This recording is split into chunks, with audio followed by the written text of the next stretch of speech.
Praise the Lord. ஆண்டவராகிய இயேசு கிறிஸ்துவின் நாமத்திற்கு மகிமையும் கனம் உண்டாவதாக. காலையிலே உங்களை சந்திக்கிற சந்தோஷம். இயேசுவின் நாமத்தில் உங்களை வாழ்த்துறேன். எபிரேயர் 8ஆம் அதிகாரம் 10வது வசனம்.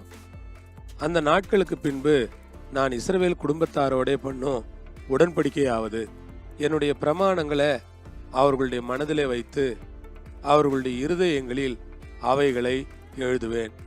நான் அவர்கள் தேவனாயிருப்பேன், அவர்கள் என் ஜனமாய் இருப்பார்கள். அந்த நாட்களுக்கு பின்பு நான் இஸ்ரவேல் குடும்பத்தாரோடே பண்ணும் உடன்படிக்கையாவது. ஆண்டவருக்கு ஸ்தோத்திரம்.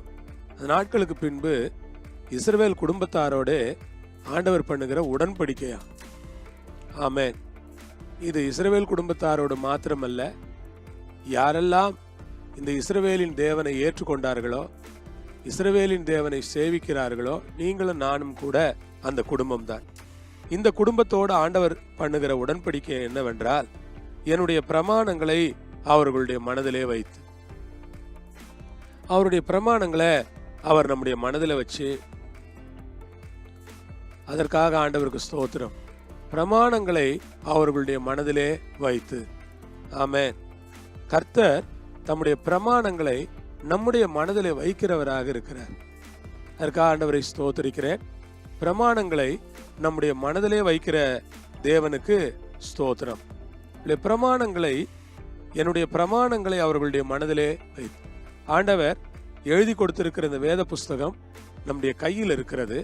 ஆனால் இந்த பிரமாணங்களை, இந்த சத்தியங்களை, இந்த உபதேசங்களை, இந்த வேத வசனங்களை ஆண்டவர் நம்முடைய மனதில் வைக்கிறவராக இருக்கிறார். இந்த பிரமாணங்களை நான் மனதிலே வைத்து, பிரமாணங்களை அவர்களுடைய, என்னுடைய மனதிலே கடவுள் அவருடைய வசனங்களை வைக்க வேண்டும் என்று நான் விரும்புகிறேன். அவருடைய வசனங்களால் என்னுடைய மனதை அவர் நிரப்ப வேண்டும் என்று நான் விரும்புகிறேன். அவருடைய வார்த்தைகளால் என் மனதை அவர் நிரப்ப வேண்டும் என்று நான் விரும்புகிறேன். மனதிலே வைத்து அவருடைய இருதயங்களில் அவைகளை எழுதுவேன். அவர்களுடைய இருதயங்களில் அவைகளை எழுதுவேன். கர்த்தருக்கு ஸ்தோத்திரம். ஆண்டவர் அந்த வசனங்களை, வார்த்தைகளை, சத்தியங்களை, உபதேசங்களை இருதயத்தில் எழுதுவார். இருதயத்தில் எழுதுவார்னா என்ன?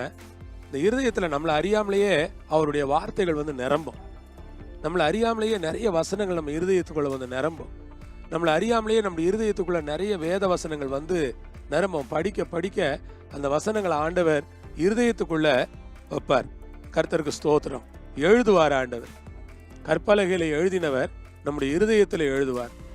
அன்றைக்கு தரையில குனிந்து எழுதினவர் நம்முடைய இருதயத்தில் எழுதுவார். தேவனுடைய விரல் நம்முடைய இருதயத்தில் அதை எழுதுவார். நான் அவர்கள் தேவனாயிருப்பேன், அவர்கள் என் ஜனமாயிருப்பார்கள். ஆண்டவர் நம்முடைய தேவனாயிருப்பாராம். அதற்காக ஆண்டவருக்கு ஸ்தோத்திரம். நான் அவர்கள் தேவனாயிருப்பேன். ஆமென். நான் அவர்கள் தேவனாயிருப்பேன். ஆண்டவருக்கு மகிமை. ஆண்டவர் நம்முடைய தேவனாயிருப்பார். ஆண்டவர் நம்முடைய தேவனாய் இருப்பார். நான் அவர்களுடைய தேவனாயிருப்பேன். ஆமென்.